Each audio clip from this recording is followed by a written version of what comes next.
All right. Good afternoon and good morning, everyone, depending on where you're joining us from. Welcome to the first day of our special 4-day webinar series, the midway mark, reflection, and the road ahead for 2025. I'm Ryan from Horizon Insights, and I'm honored to be your moderator for today's session, proudly hosted by Horizon Insights and Mysteel Global. So, as we reach the halfway point of 2025, global markets continue to navigate a complex and rapidly evolving landscape. This year, we saw significant policy shifts, ongoing geopolitical tensions, and heightened market volatility. These challenges have also created opportunities for investors to rethink strategies and identify new area for growth. So Horizon Insights has been at the forefront of facilitating these conversations. We specialize in China focus, macro, and commodity research, providing not only directional views on commodity prices, but also actionable trading strategies. By leveraging our extensive domestic industrial network and global reach, we help institutions make informed decisions and capture opportunities in dynamic markets. As the largest Chinese commodity market intelligence provider, MySteel offers the first-hand database sourced directly from the market. Its Chinese database provides unparalleled coverage across every aspect of the commodity value chain, offering the most granular insights available. MySteel is committed to international data governance standards, ensuring the reliability and accuracy. Notably, it is the first iOS CO compliant Chinese PRA in this space, guaranteeing regulatory compliance and credibility. So, with the combined expertise of these two teams, we are here to help you navigate the complexities of the Chinese commodity market and make data-driven investment decisions. So this 4-day event is designed to provide a comprehensive outlook for the year ahead. Today's focus is macroeconomy and policies, giving us a timely checkpoint to reflect on what has unfolded so far in China's macro landscape and the global economy, and to share insights on how these trends will shape commodities and trading strategies for the rest of the year. We are excited to bring together a distinguished lineup of experts from Horizon Insights and MySteel. We hope these perspectives will help you navigate the road ahead with greater confidence. So thank you for joining us. We are delighted to have you here and are confident you will find today's discussion valuable and thought-provoking. We will have another seminar focusing on the oil sector tomorrow and the first part on the 29th, which is next Tuesday, and the critical material including copper and the lithium carbonate on the 30th at the same time, which is 4:30 to 5:30 in Shanghai and in Singapore. So before we begin, just a few quick housekeeping items. All attendees' microphone will remain muted during the presentations for consistency. And thank you for your contributions. We actually received quite a lot of questions before the webinar. Most of them will be addressed in today's session. For those that are highly specific or broad in scope ones, we may not be able to fully cover them all today, but we will follow up with you after the session. We encourage you to type your questions into the Q&A box at any time. We will address selected questions during the Q&A sessions after the presentations.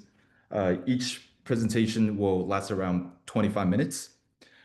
If privacy is a concern, please feel free to rename yourself in the Zoom settings. So finally, just a quick disclaimer. The content presented during this event is for informational purposes only and does not constitute formal investment advice. Horizon Insights and MySteel are not liable for any decisions made based on the information shared today. Please consult professional advisors for specific investment, legal, accounting, or tax matters. Without further ado, let's get started. To kick things off, please join me in welcoming Jingshan Xie, macro and affairs analyst at Horizon Insights. Jingshan has extensive experience identifying macro trends and tracking the interaction between macro driver and ferrous commodity fundamentals. With 7 years of in-depth research on the Chinese steel market, she excels at both combining a macro and a micro perspectives to deliver insightful analysis and strategic recommendations to leading global hedge funds, industrial institutions, and investment banks. So she will start us off with an overview of basically the 2025 macro landscape. So, Jingshan, over to you. Thank you, Ryan. So in today's presentation, my main focus will be to share reviews of the drivers for the second half of the year, especially in China. So I guess that you guys would be familiar. The key drivers for China right now is not on the demand side, but on the supply side. So in this presentation, we'd like to share review our views on that. And at the same time, we also do a review on how China economy has done so far on the demand side and what can we expect in the second half of the year. And lastly, we'll also like to share with you what the overseas macroeconomy drivers are right now. So, of course, without further ado, let's start. So, of course, now we'll start off with from the policy front. So, as I've mentioned, the main focus now is on the supply side. So, in order for us to gauge like whether or how China is going to like enforce this supply side reform, right? We will first need to gauge like how big is the supply surplus right now. And this can actually be inferred or from the industrial capacity utilization rate as well as the global industrial production. And from the left chart, we can actually see that since 2021, actually not only China, some of the major countries like EU as well as the US, right, all of their industrial capacity utilization rate has actually been on a downtrend. So this is very representative of the supply excess situation in the global market. And through that, right, we can actually have that gauge on average, right? There is actually around 5 to 6 percentage points below the peak of 2021. And through that, right, we can actually gauge like the global supply excess is actually at around 10 trillion yuan. And a lot of people has actually compared like this round of supply side reform with 2015 one. But if we compare like the scale of it, right, actually it is actually much bigger, such that in 2015, right, if we use the same way to gauge, right, actually in 2015, the supply side was only at around 3 trillion yuan. And how China actually resolved the supply side issue during then, right, is that it not only do structural supply cuts such that it focus on steel, coal, as well as the flat glass industry, it also simultaneously also did a demand push from the real estate side of things, whereby there was the shanty town redevelopment, whereby the policy banks are required to issue out loans to do this program. And on average, right, per year, they actually issue out around 7 trillion yuan of loans to actually drive this initiative. So right now, what we need to watch out for is how is China actually going to implement such supply side reform. And from what we've gathered so far, right, just from the scale of it, right, we will need to consider the possible economic loss as well as what implication it will have on the job market. It is likely that it will not be in the form of like a mandatory supply side reform throughout the whole country, and instead it will likely be more focused. And also, if we like verify like through the past meetings, right, actually much of the meetings are actually centered towards the key industry whereby the supply side situation is actually quite prominent, such as the new energy vehicles, the photovoltaic industry, energy storage, as well as the e-commerce platform. So these are the key manufacturing industries that have been identified when we talk about disorderly price competition. But at the same time, right, last Friday, as we know, right, the MIT also issued out a new document that says that not only the manufacturing industries will be involved in this round of like supply side reform, industries such as the steel, non-ferrous industry, petrochemicals, and of course, there's a very strong story at the coal front will also be involved in this supply side reform.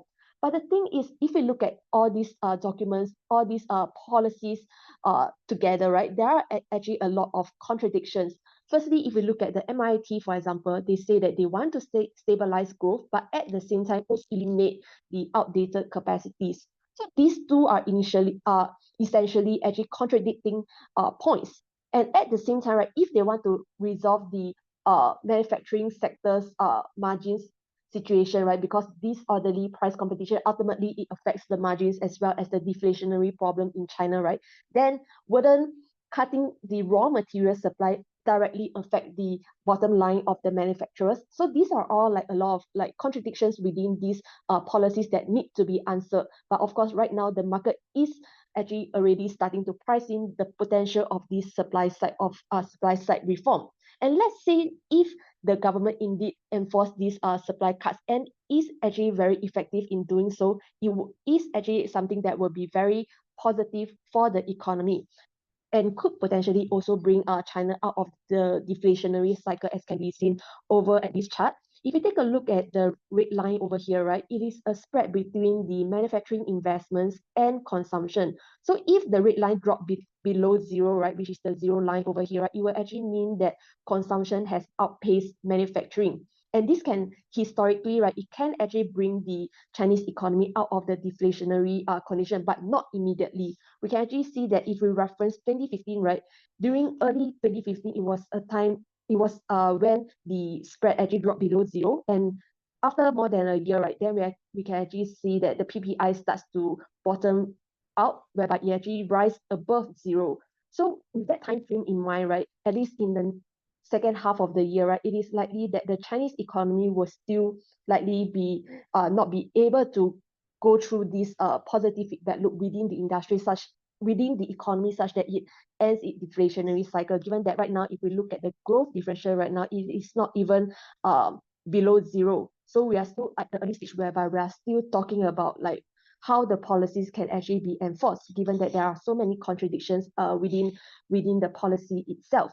But of course, just like for what I've mentioned, like for on the trading front, a lot of the assets has already started to price in such positive prospect of the Chinese economy, and we tend to think that this positive momentum will likely continue unless this policy can be proven that it will not happen. And at the same time, right, for commodities, especially given that it is mainly driven by fundamentals, as long as its fundamentals does not like have any negative contradiction emerging such that like for example like the price drive up the supplies or this that lead to an imbalance, right, we tend to think that this positivity will continue at least in the next 2 months ahead, whereby there are two important meetings that could potentially continue to mention this supply side reform, which will stir the market sentiment. And so that's mainly for the supply side reform policy that I would like to share. And the next policy window, the upcoming policy window, of course, would be the July's Politburo meeting. And we tend to think that for both the July as well as the September Politburo meeting, given that 2025 is the last year for the 14 5-year plan, in these two meetings, it is likely that the government will actually lay out some of the plans that they have for the next 5 years to come, instead of like thinking about demand stimulus and all. And at the same time, if we look from the GDP perspective as well as from the existing policies perspective, right, there is indeed at this moment there is indeed not much room or no not required to actually give a lot of demand push from the fiscal side. And whether in September, right, there could be any like demand push, right, it will mainly be driven from the fiscal side of it. Whereby if we take a look over here, I can actually see that all of the public revenue as well as the government managed revenue, they are still dropping on a year-on-year basis. And the key reason behind that is actually because of the decline in the tax revenue. And what is actually offsetting the or cushioning the drop, right, is actually the non-tax revenue. So we need to watch out for in the next quarter to come whether this non-tax revenue can actually offset the drop in the tax revenue and alleviate the fiscal pressure. If so, right, it is likely that in September there will not be a very strong demand push. If not, then there could be something to be look forward to. But in general, right, I think that compared to demand, the main story for China now is the supply side reform story. And just like what I've shared, right, actually we do not think that like in China, demand is now the main focus, and we tend to think that in the second half of the year, the focus at least for demand, will also not be in China. It will largely remain relatively unchanged, just like what we've seen in this chart, whereby the real estate sector remains the weakest link, and the infrastructure, manufacturing, as well as exports continues to remain stable and drive growth. And at the same time, from the credit perspective, right, the only segment that is actually driving the credit expansion is actually from the government, whereas from the private sector, right, as long as the country does not exit the deflationary cycle, right, their credit demand will continue to remain weak and could continue to soften in the second half of the year, given that we have seen that the real estate sector has actually shown signs of easing, whereby on the housing sales, we can actually see that since April, sales contraction has actually been widening, and the magnitude of retreat, right, actually widened much more in June. This means that when it comes to the real estate sector, right, it has not bottomed, but the likelihood of whether the government will actually like introduce policies relating to the real estate sector in the July Politburo meeting, we think that the chance will be relatively low, given that in the recent China Central Urban Work Conference, which is a conference that the market was thinking, could the government come up with Shantytown redevelopment plans, similar plans like that, but it didn't. Instead, the focus is still on to restrict further expansion in the real estate sector, and instead focus on existing homes, whether it is to upgrade the existing homes, whether it is to upgrade the infrastructure sector to do like the rental housings, urban village redevelopment. This sort of old policies continue to be mentioned in this Central Urban Work Conference. So this means that the likelihood of more real estate sector push at the moment will actually be low, given that right now again, the focus is still on to restrict the supply side of things. This means that when it comes to the construction, right, actually we still hold a rather like bearish view, such that we do not think that the real estate construction will improve in the second half of the year. And this can actually be seen from the leading indicators like land transaction, although we see that the construction is narrowing, and this will indeed bring forth a narrowing of the newly started floor space. But in total, right, it will still continue to record more than 10% year-on-year decline. Because when we look at the land transaction, it is still laying very at a historical low, which actually aligns with what the government says, which is to restrict the amount of supply even in the top tier cities. So that's for the real estate sector. Whereas for the infrastructure sector, right, we tend to think that it will continue to be a very important counter-cyclical driver, such that it will maintain a stable growth. And indeed, right, in June and July, right, we actually saw that there is a pickup in the local government special purpose bonds issuance. But if we look at like the scale of the total issuance, right, actually it just increased by around 0.4 trillion yuan compared to 2024. And at the same time, right, when it comes to the usage of these bonds issuance, right, unlike the past whereby everything is going to be used in the infrastructure, right, this year, the funds will also be diverted to other purposes, such as the local governments can use it to pay their arrears, the local governments can use it to purchase unsold homes or idle lands. So this means that some funds will be diverted away from the infrastructure sector. But nonetheless, we did for the months to come, that could be some form of increase in activities, given that the local government has increased their pace in the special purpose bonds issuance. And at the same time, we also see that the new orders for infrastructure has also increased. But whether it can translate to the commodities that you are trading, right, it depends on what is involved, because we can actually see that whether it is fiscal expenditures or the real investment itself, right, actually the focus is still on resource securities, whereby a lot of the construction is related to building of the energy storage, water resources securities, or food storage. So all these are actually I would say that more beneficial to base metal as compared to the ferrous sector. So that's overall for the domestic side of things. And another piece of demand push from the China side is actually the consumers goods trade-in program. And from this chart we can actually see that it did indeed push the consumers to spend on the goods that has been subsidized. We can actually see that over the last few months, right, retail sales has been heavily driven by the consumers goods retail sales that is related to the trade-in subsidies, and unrelated subsidies, right, are largely flat. So this actually tells us, this actually is reflective of how the consumers spending patterns is right now, which is still on the conservative side, and it is natural given that their balance sheet situation has not changed on the asset side.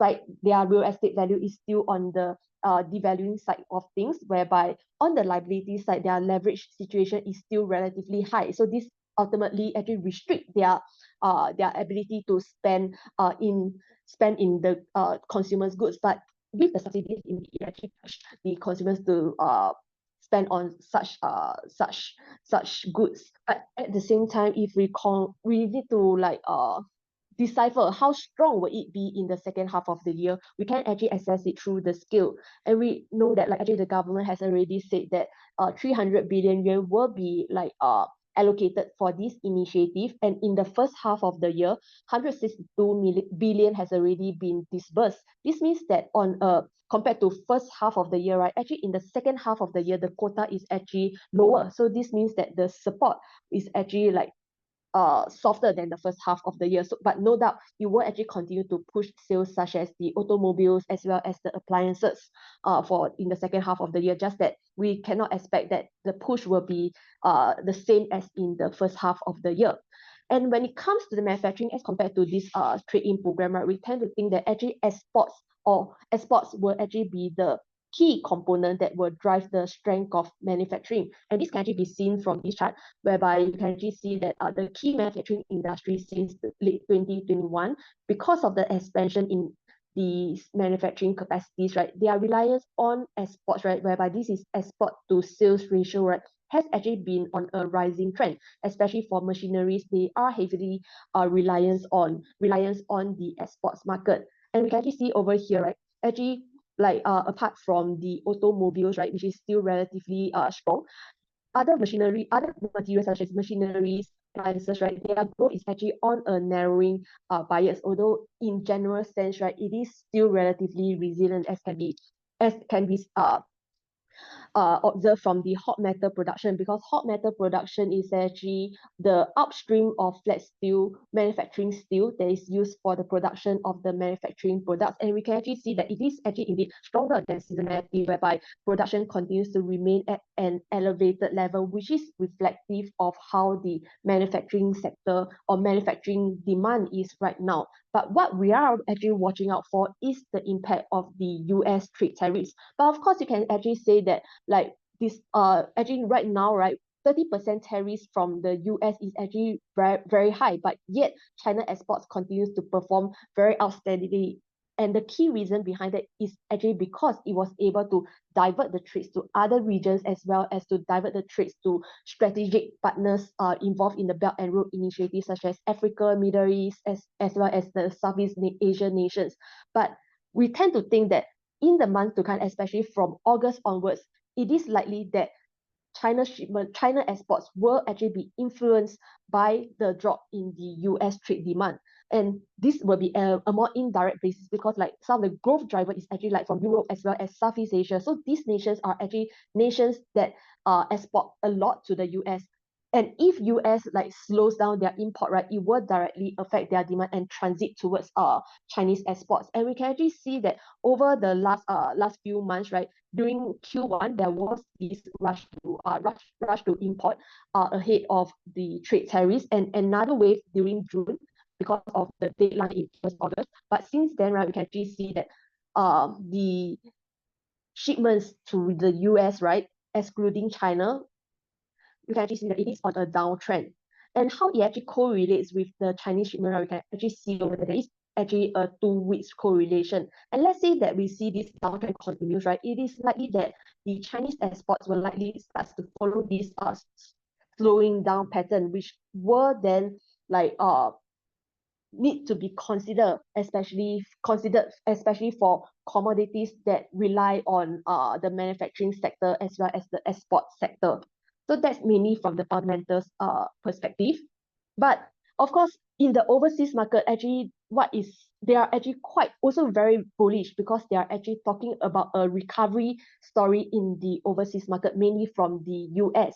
And and this is actually reasonable given that apart from US, right, all of the major countries, right, they have been like reducing interest rates, and we can actually see that the liquidity in the market, which is represented by the short-term government bond yield over here, which is drawn in reverse order, it is on a rising trend, which in historically, right, should naturally promote a recovery in the global manufacturing sector, and that is what the story is right now in the overseas sector. And what the market is actually expecting, what is actually backing the market's such expectations, right, is actually their expectation that the US will actually start to cut interest rates. And this reduction in interest rate will actually be a consecutive one, which means that this recovery cycle will likely be a smooth sailing one. And along with the One Beautiful Bill Act, right, in US, it will actually be a case whereby the fiscal expenditure will be going up as well as the interest rates will actually be going up, will be going down. So this ultimately, right, is actually supportive of the US economy bottoming out, which is good for the demand side of things. So this is the story that the market is actually talking about. But the risk to this story would be whether the rate cuts will actually happen. And the key risk is, of course, uh, firstly, of course, the US Donald Trump tariffs, whether it can actually raise the expectation of recession. We can actually see that since the Trump first introduced his first reciprocal tariff, right, recession odds, right, have actually dropped to a low level that is similar to during the start of the year. And at the same time, right, if we look at inflation, which is the key indicator that the Fed is looking at, right, it hasn't reflect the impact or hasn't actually reflect the impact of the tariffs, which means that could it actually like starts to review it in the next few months to come. I think that this will be what the market is actually watching out for. And if it starts to reflect in the inflation, will it be one-off or will it be continuous? If it is continuous, of course, then they will start to think about whether there is a likelihood that they will cut interest rate in December, or it will could there be a possibility that it will be delayed. So this will actually be something that we will need to watch. And we can actually see that the implied Fed fund rates actually share a very close relationship with the month-on-month change in the CPI in the recent months. And of course, these are all stories. When it comes to the reality, right, we can actually see that it is not reflecting this recovery story yet. It is still something that the market is talking about. But let's say if it actually happens such that US indeed is on track to cut interest rates along with the fiscal expansion, right, it will actually mean that actually it will be very it will be actually be very good for the risk profile in the financial market, whereby risk assets such as like copper, such as like oil prices will likely benefit from this recovery story. And for that, right, we tend to think that the time frame for us to watch out for will be during late Q3 to Q4. So yeah, so I think that's mainly what we would like to share for the second half of the year drivers. So first off, from the China side of things, it will mainly be the supply side story, how China is going to implement this policy, and ultimately for commodities, will it affect their balance sheet? If not, right, then this means that the commodities ultimately have to return back to fundamental pricing. And secondly, would be in the few months to come, how will Chinese export react to the drop in US trades? And thirdly, of course, will the recovery story in the overseas market actually come true? And that will actually depends on how US monetary policy actually come true. Yeah. So that's mainly what I'd like to share for this presentation. Back to you, Ryan. Yeah, awesome. Thank you, Jingshan, for those comprehensive insights into China's macro outlook and the just the global landscape, which is a timely recap and a solid guide for what's ahead. Now, let's dive deeper into the macro picture through a commodity lens. Please join me in welcoming Liao Na, CEO and Chief Consultant at GL Consulting and Vice President at Mysteel-Horizon. Liana has extensive experience over her 20 plus years career, advising on China's energy transition, including low carbon business models, hydrogen and renewable energy applications, and cost optimizations on the power market reforms. She is actually a think tank member to NDRC, which stands for China National Development and Reform Commission, and Ministry of Commerce as well. She will now walk us through China's macroeconomic outlook from a commodity perspective. Liao Na, the floor is yours. Okay, thank you, Ryan, and good afternoon, everyone. Jing Shan from Horizon, just can everyone see my screen, right? Just to double check. Yeah, before me, and Jinshan has already laid out the comprehensive pictures of the macroeconomy outlook. So now let's turn our attention to what I like to call it a real-time census of the economy commodities. So commodities doesn't lie. When economies expand, they move, and when activity slows, they retreat. So in many ways, they are the economies where they win. So today, I will walk you through a few key industrial commodities and unpack what their recent movements reveal about broader macroeconomic dynamics. And in a world now pivoting back towards manufacturing, tracking these heavy-duty industrial-linked commodity give us a more unique lens on the momentums and winding sides. Then before we start, I would like to give a very brief introduction about our company, Mysteel. Mysteel was founded in year 2000 and is now a publicly listed market intelligence and data companies in China, focus entirely on the commodity sector, and over 4,000 professionals. Our global footprint includes the headquarters in Shanghai and office in Singapore, Tokyo, Ho Chi Minh, and Melbourne, Dubai, and more than 30 cities across the mainland China. And we began with the steel and raw materials, but over the years, we will expand our coverage to nearly every major commodities vertical, which including the non-ferro metal, energy, chemicals, battery materials, construction inputs, and even the agriculture. This gives us a ground level view of what's happening in the factory floor and in the logistic networks and across the key sectors, often before the official status reflected. And now here's how we will structure the next 25 minutes. So the part one, a look back, we will review the key macroeconomic numbers from the first half of this year and see how they align or don't with the performance of industrial commodities. In the part two, we will look ahead. We will explore to what these trends are signaling for the second half of the year. And my aim is not to throw data at you, but to connect dots between economic cycles, policy shifts, and commodity movements, and help you to build a better maps for what's coming next. And so, over the past 5 years, global growth was powered by a flat world built on specialization and open trade. But today, what the world begin redrawn, we are shifting towards a multipolar, fragmented economy. So where supply chains are localizing, policies are nationalizing, and systems are under stress. So in times like this, linear models fall short. We need a multi-dimension lens. So this is why GL Consulting, consulting arm under Mysteel, we've developed the TMD model. Trend give us the directionary anchor, what is structurally changed. And market help us to sense where capitals and competitions are moving. And final, but not definitely not the least, is the data, review the timing, signals, and distortions. So in stable time, always markets logic rings, but in periods of recapturing and realignment, and the trends become the guiding star. And status becomes your early warning system. So much of these insights I will share today is built on Mysteel's vast data sets that track the real-time industrial activities across China. These insights fit directly into our oil market insights and policy perspective reports, which you can explore further through our teams after the session.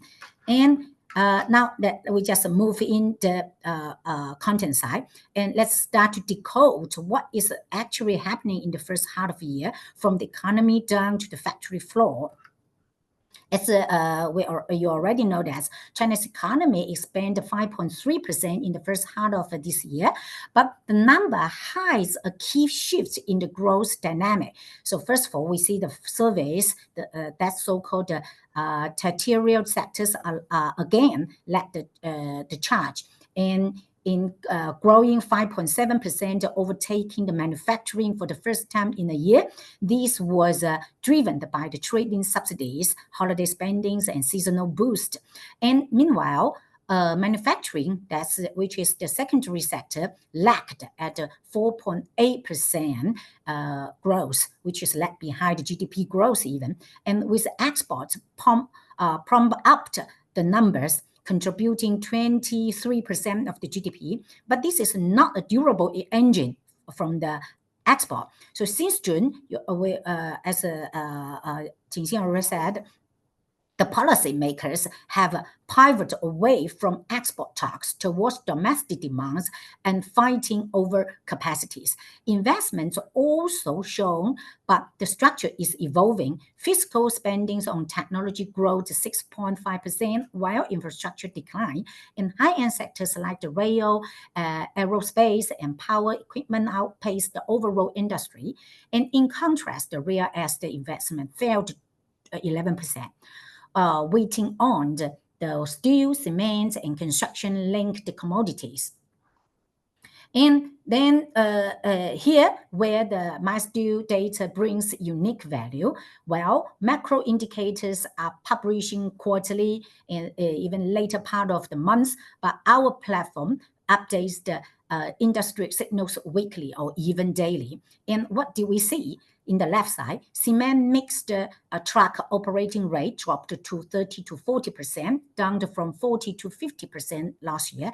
And utilization of the major construction machinery like excavators and loaders remains weaker than last year as well. And the right-hand side, we see the rubber consumptions and concrete plants utilization both hit 5-year low. And rubber demand, a key proxy for the construction activities, fell 4% year-on-year in the first half of this year. So in short, the hard hat economy was cooling fast. And we saw it well before the official data confirmed it. And power consumption is often the trustiest reflection of economic hits. And here, again, the signals were clear. The secondary sector, China's industrial engine, remains the lowest consumer of electricity among the three sectors. And while service, the tertiary sector's power usage began to stabilize and even rise in the Q2. Industrial power used also still continue its decline. That tells us something deeper. While consumer-facing segments are showing resilience, industrial demand remains under pressure. And that's where commodities feel the pain first. And if electricity is the body temperature of the economy, oil is the bloodstream, especially for industrial and logistics. In the first half of this year, oil demand softened notably. Gasoline consumption fell to 3.5% year-on-year. Diesel consumption dropped sharp, almost 9% year-on-year. And the weak domestic demand is only part of the story. The rise of electricity vehicles and LNG-powered trucks are accelerating the restructuring shifts. So as a result, refined crude throughput declined 2.7% year-on-year, showing that not only was demand falling, producers were pulling back too. And in China, heavy-duty trucks are often called arterials of the industrial economy. If they slow down, the system gets clogged. Then the national heavy-duty truck operating mileage record a slow increase this year, which is less than 1% year-on-year growth. So this chart here shows two dimensions. The x-ray indicates the year-on-year growth in the operating mileage by province, and the y-axis it's each province share of the national truck activity. So province in the top right quadrants like Guangdong and Zhejiang have high trucking activities and strong growth. These are Chinese traditional export powerhouse, which tells us something critical. And export, not domestic consumption, the heavy lifting in first half of this year. And again, all of this is tracking weekly by Mysteel's database, before the official reports catch up. And let's shift from the fiscal movements to the price signals. Buddhist phrase have a very typical Buddhist phrase says, all is emptiness. So that's not a bad metaphor for what's happening with price. As we see, CPI down, PPI down, and both year-on-year and month-on-month down. So for an industrial economy like China, PPI actually tells much more than CPI, tell the deeper stories. So as of June of 2025, PPI has fallen year-on-year for 33 consecutive months, hitting a 22-month low. And out of 30 major industrials, 25 saw price decline. So this points to widespread deflationary pressures across the industrial supply chain. And PPI, if PPI is the final result, commodity price are the early signals. Mysteel China Bio Commodity Price Daily Index, which track dozens of industrial inputs, has been on a steadily downward trend throughout of this year. And across sectors, steel, cement, energy products, price has dropped sharply, reflecting both weak demands and structural overcapacity. And what's notable is not just the direction, but the depth. In many categories, we've seen the multi-year low, indicating how deeply embedded the slowdown has it become. So let's go deeper into the oil and gas, the lifeblood of the industry. And in the first half of this year, we can see that crude oil price has fell by 15% year-on-year, and the gasoline and gas oil price fell the same path. And natural gas held steadier, partially due to its low carbon appeals and substitution advantage in transportation and industry. And on the import side, crude oil import rose. As you remember, you said, we've seen the throughput is declined. That's why, because that tells us it's not because of the demand. It's what's the real driver? It's a strategic stockpiling driven by the energy security concerns and the geopolitical risk. In contrast, LNG imports dropped 20% year-on-year, and more accuracy reflecting the soft industrial usage. And next up, coal and methanol, two commodities tied to energies and chemical demand. In the first half of this year, both saw the double digits drop in import volumes and the market price. For coal, the price crash was especially sharp, down to 23%. And that's why when the government introduced the anti-involution policies in June, then coal was the first to rebound and with the most intensity. The fall has simply been too deep, too fast. The market was overdue for a bomb. But structurally, both coal and methanol remains under pressures from weak demand and substitutional risk. And unlike steel and coal, copper and aluminum has held steady in 2025 thanks to a better supply-demand balance. And on the supply side, global mining remains tight. China is strictly limited new capacities for electronickel, aluminum, and copper smelting under its energy efficiency and decarbonization goal. And on the demand side, the growth areas like EVs and solar and AI data centers are driving strong metal usage. And China's trading policies are also fueled new demands for the high efficiency applications and vehicles. And add to that low inventory level and price stability are rare commodities in today's volatile market.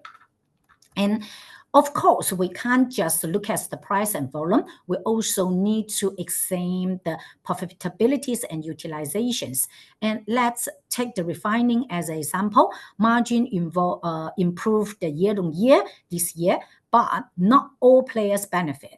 SOEs maintain a stable operation rate, but private refineries, those independent refiners, especially those in Shandong, were hit hard by tighter tax regulation and the fixed stock supply, and many of them saw the utilization dropped in the drop to 5-year or even 10 years low. So while headline margins may look healthy, the distribution of profit is highly uneven. And in chemical, profits performance diverse sharply based on the downstream demand. The top performers were tied to the strong end users momentum, which is other electronic related linked to the applied upgrade, and rubber and coating, which is EV and the solar related, and also the food packing, which is boosted by the surging takeaway demand. And meanwhile, the biggest loser were dragged down by the overcapacity and the weak construction activity. So the engineering plastics and the base resins tied to real estate and infrastructure suffered the most. And when we zoom out to all industrial sectors, the picture becomes even clearer. As of May of this year, total profits of the largest scale industry firm fell to 1.1% year on year.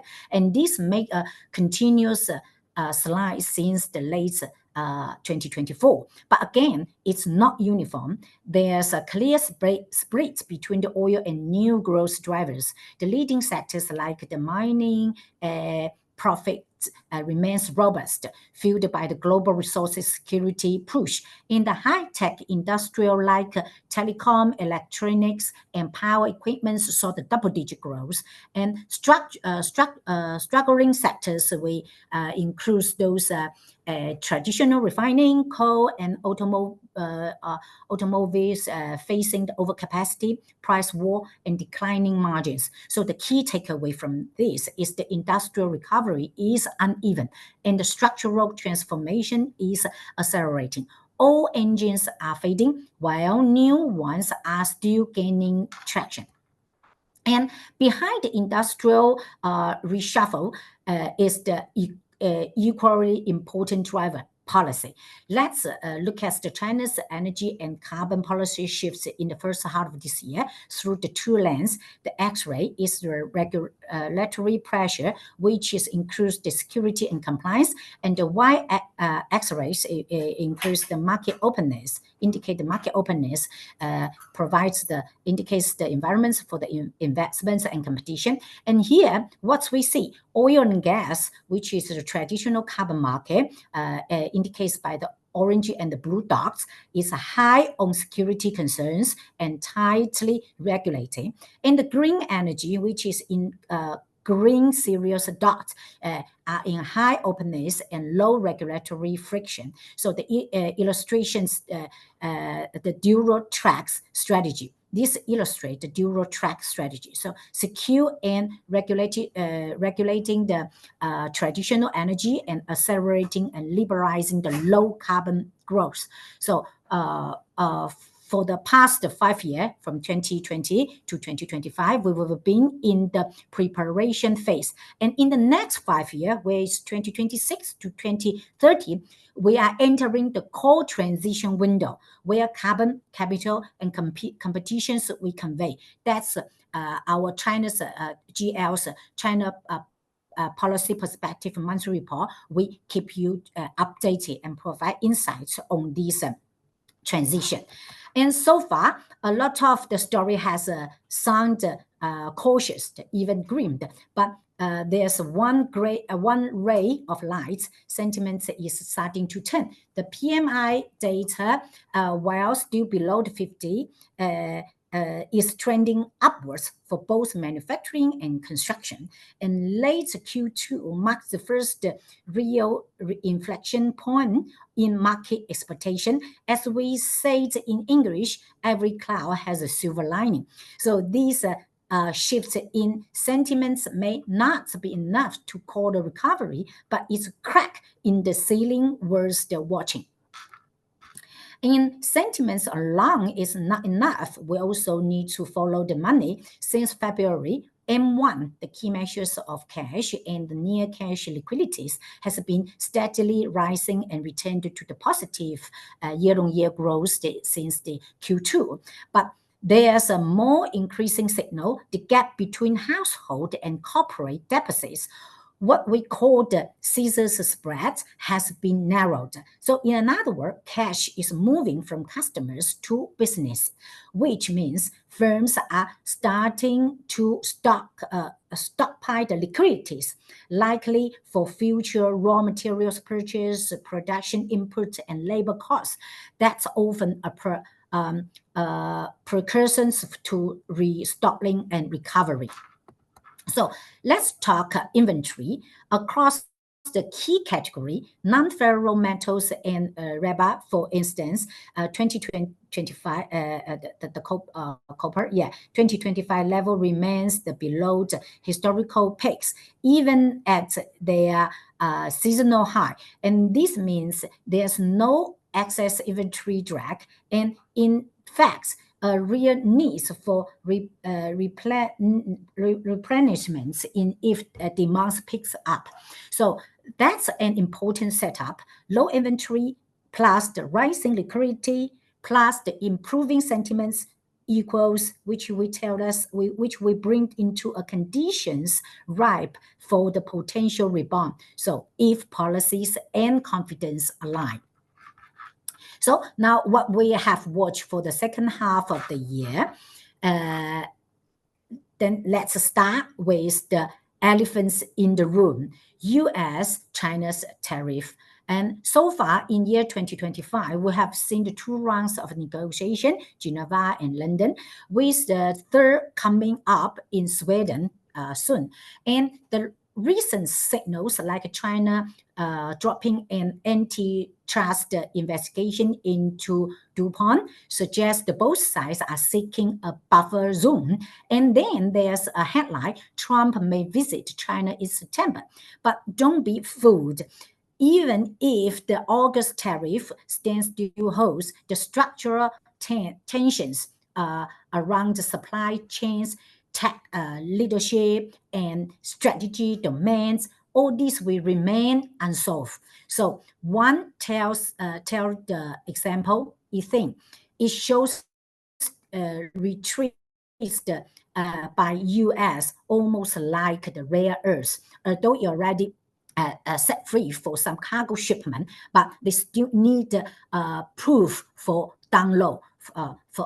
That's a signal for us. This is still on the table. So for China petrochemical sector, ethane is an irreplaceable feedstock and the most profit feedstock. So regardless the short-term deals, this volatility is not going away. And domestically, China has clearly shifted gears.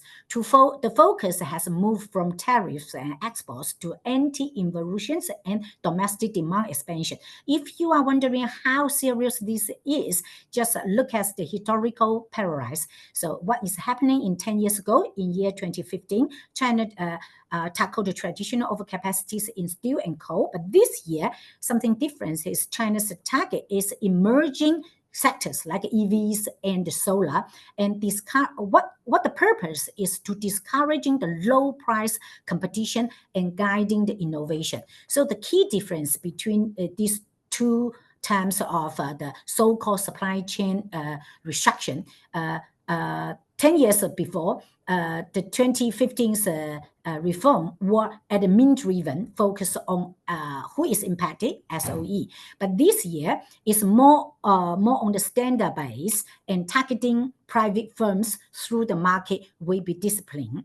And yes, the political pressure is not lighter, although it's more like industry-driven, but lining. But the Beijing still put tight hands on monitoring these movements. So upcoming top-level Politburo meetings at the end of this month will be critical. If no new demand-side stimulus is announced, then we could see sharp commodity price corrections in later part of Q3 or Q4.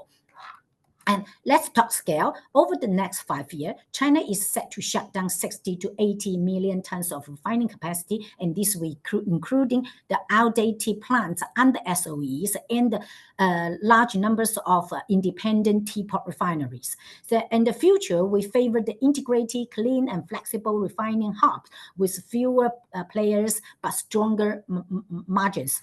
And the downstream is not only just the refineries, the retail end of the oil chain is also being restructured. In the next phase of the industrial reform, China plans to shut down at least 20,000 insufficient gas stations, petrol station, roughly 20% of the national total. The reshuffling will create space for more modern integrated energy service station offering not just gasoline, but EV charging, hydrogen, and convenience service. So, and in every structural shifts, what the industrial leaders do speak volume. In year 2025, both Singapore and China made the same strategy move. They cut the total capital expenditure, but increase investments in 3 key areas. Where they are high-end fuel and chemical, and even more chemical less, and more chemical, less oil, the direction. And the second is the integrated service station and oil, which includes oil, gas, electricity, and hydrogen. And the third part is the efficiency upgrades and green tech. So what this tells us is clear. The transition is not just political, it's already commercial. These leading players are aligning their money with the state's long-term energy roadmap. So the logic is simple. Fuel demand growth is flat, especially as EVs rose, and the chemical demand is more resilient and value-added. So refineries are being upgraded into chemical integrated complex with an eye on downstream value and versatility.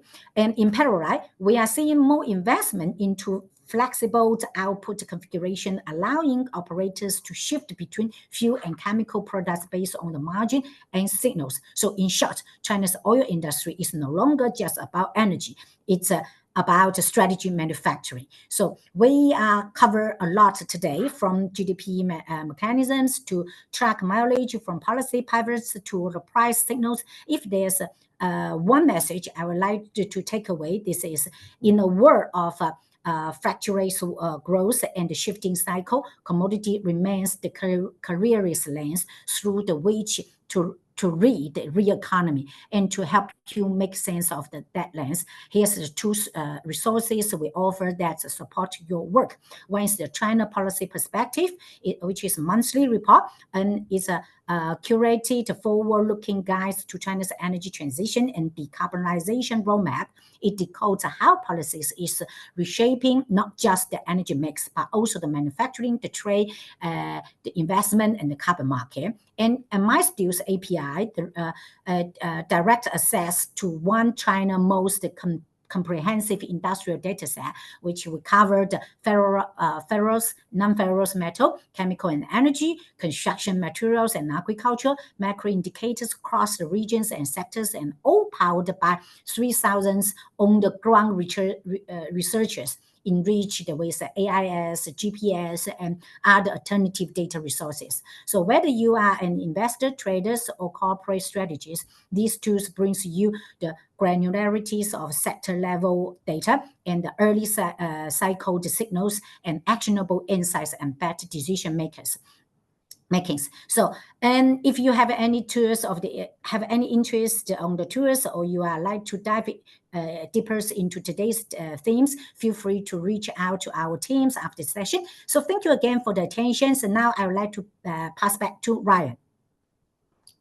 Wow. Thank you so much, Leona, for that deep dive into China's macroeconomic and its implications for commodities. I'm sure your insights have given us a clearer understanding of how shifting policies and market fundamentals might shape the market in a month or even years ahead.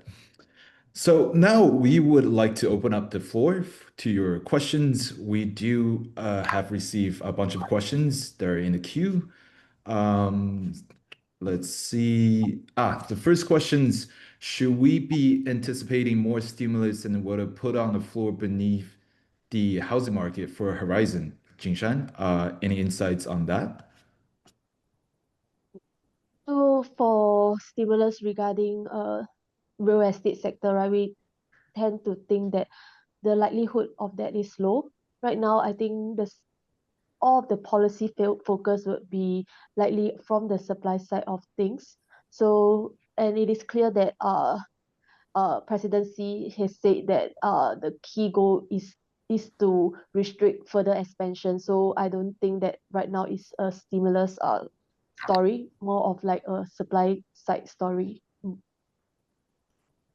Oh, Okay. of course, if you can also take the view from the GDP perspective. In the first half of the year, right, our GDP for China, it was 5.3%. So this means that actually in the second half of the year, right, the pressure for demand push is not so high. We just need to Mhm. maintain a stable growth of around 4.7%, which is even lower than first half of the year. So right Mhm. now, I would say that from the government perspective, the focus is not on the demand side. Mm.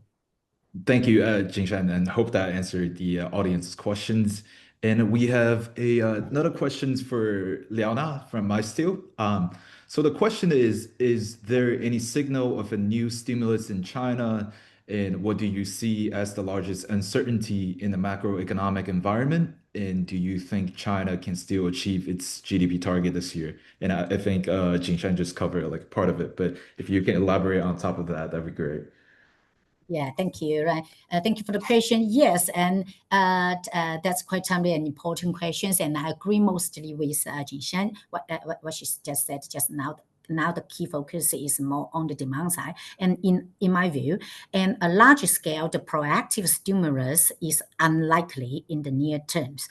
And China's GDP already reached 5.3% growth in first half year, and which means the government only needs about 4.7% in the second half to comfort. It will be comfortably to meet the full year's target. So it won't be currently it won't see a big challenge. So given that next year it marks the year 2026, it marks the first year of the China's typical 5-year plan, the 15th 5-year plan, and the Beijing is very likely to reserve some of the policy space and growth momentums for next year to ensure a stronger kickoff of the new 5-year. And more structurally, since the Trump administration, China's policy approach has become more reactive than preemptive. And rather than front-loading stimulus, authorities are now waiting for external clarity, especially from the U.S. on interest rate cut, before acting decisively.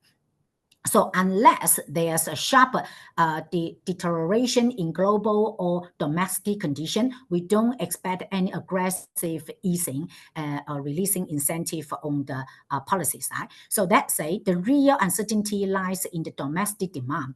As we have discussed, the policy focus has shifted away from export and tariff towards the household consuming and the private sector's recovery. So all eyes are now on the late July's Politburo's meeting. If any demand side support is announced, that could signal more coordinated response. But more than policy signals, real-time market data will be key. That's precisely where we need to take close eyes. Mysteel's data and our policy perspective will provide you more ongoing guidance and interpretation. So, and look ahead over the next 5 years, we believe China's growth will remain in a so-called low consolidation zone, like fluctuating around 4 or even slightly below. I think that's still within the acceptable range by Beijing, because they are not driving strive for numbers, they are striving for quality. So that says that by end of the decade, we expect a potential rebound in growth around 2030. It may rebound above 4.5 or 5, even higher than 5. But think about the much bigger base, and it will be quite robust. So as the next phase of high-tech, green, and consumption-led momentum start to kick in. So for the more detailed forecast, I think actually we have a special report which provides a sector by sector forecast to the next 5 years.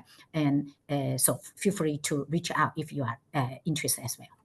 Okay, that's my part. Okay, thank you. We'll move on to the next questions.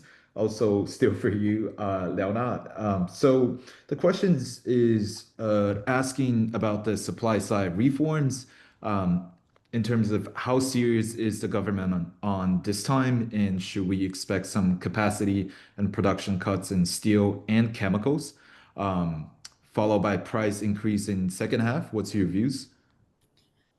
Yes, I think this time Beijing is very serious on this called anti-involution. We don't take it as a supply side. We don't call it as a supply side cut. Somehow it's different from what is happening 10 years ago, and it's more like the key target purpose is to guide in the industry back to a more a healthy, sustainable competition development. So, what is and reducing the over investments and could try to, it's under the one umbrellas of one China, this map and the story. So to stop the over investments by different province. So I think that's the key based. And but this time it's since it's initiated and guided by the association rather than direct influence from Beijing authorities. But Beijing just keep eyes on that. We understand in China's structure, when the government put eyes on that, so and actually this time is the top level to put eyes on. So that's we think it's truly serious, especially in July and August. But honestly speaking, we think it's a it will not just a short term cut. It will be a long driven, and it will take time.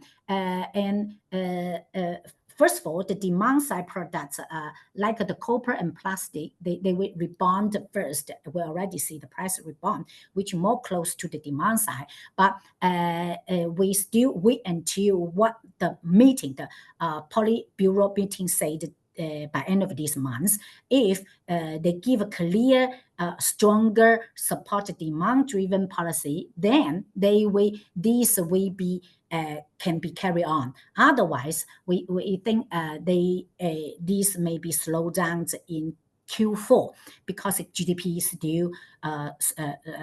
still a target.